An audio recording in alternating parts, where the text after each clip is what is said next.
Trust self-titled EP review. Let's chat about it. Hey friends, what's going on? John here from What's Spinning, here tonight to chat about this surprise new EP from Canadian Gothic pop act Trust. They've been at it for a few years now. If you're into the darker, synthier side of modern DarkWave and stuff like that, then you probably know who we're talking about. We're talking about the brainchild of Canadian-born producer Robert Alphonse, who, in their early days, around the time of their self-titled debut album, cuddled up to me rather nicely very quickly, became a cult favorite of mine. At the time, I was super into bands like Chromatics and Cold Cave, very into Cold Cave. I was a dark, synthy boy back then. But while, the reviews for this were just okay at best, I kind of look at it as a cult classic for me, just because of how over the top and ridiculous it gets at times. I mean, this is a sleazy, steamy,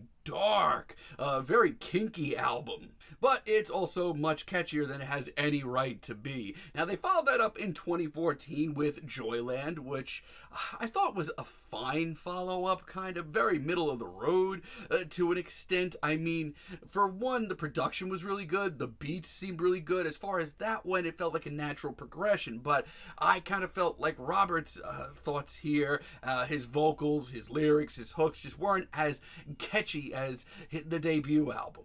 Now, in 2019, early 2019, I should say, they dropped the first half of their The Destroyer project. And honestly, I'm kind of pissed at myself for not reviewing this because I think it's pretty damn good.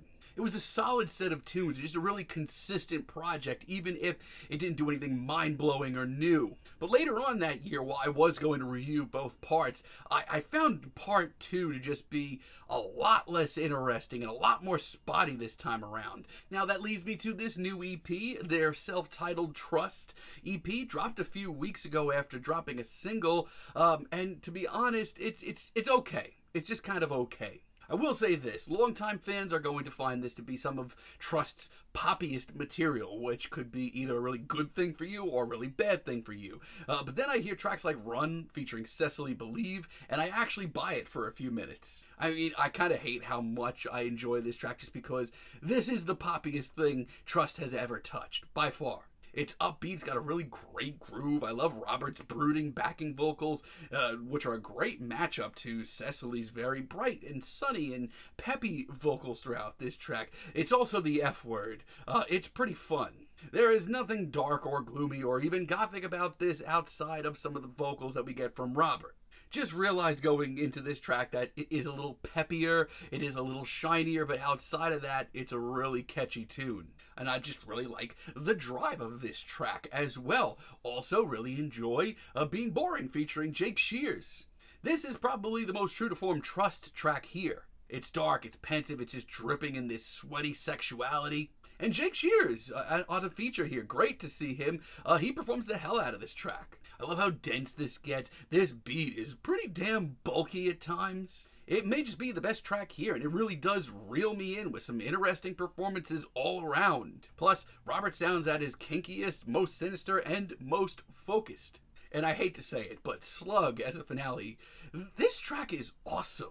Not only is it the best track here, I'd argue that this should have been a single. It's very much in the vein of the usual Trust sound. It's very dark, it's very sinister. But the synth work here is so retro.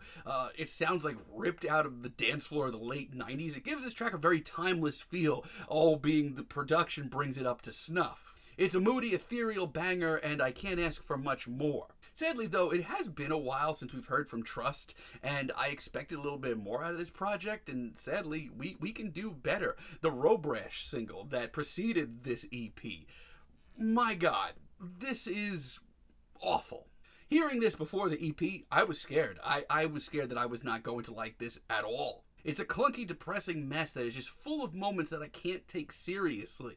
I don't hate the hook here, but it's the only thing genuinely new. I mean, especially when it comes to the beat, which is so cookie cutter. I feel like we've heard this 15 times from Trust. It just doesn't have that personality that I had so much fun with years ago. Also, Robert's vocals on these verses are trash. Also, Evercall is the worst track here. I don't know who thought this was a good idea.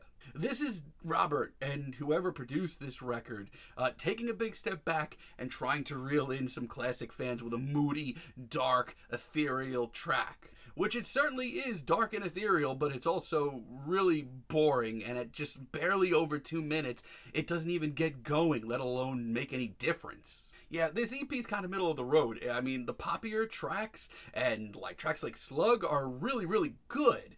Really interesting. I mean, Cecily Believe and Jake Shears really do bring their A game and bring some really captivating performances.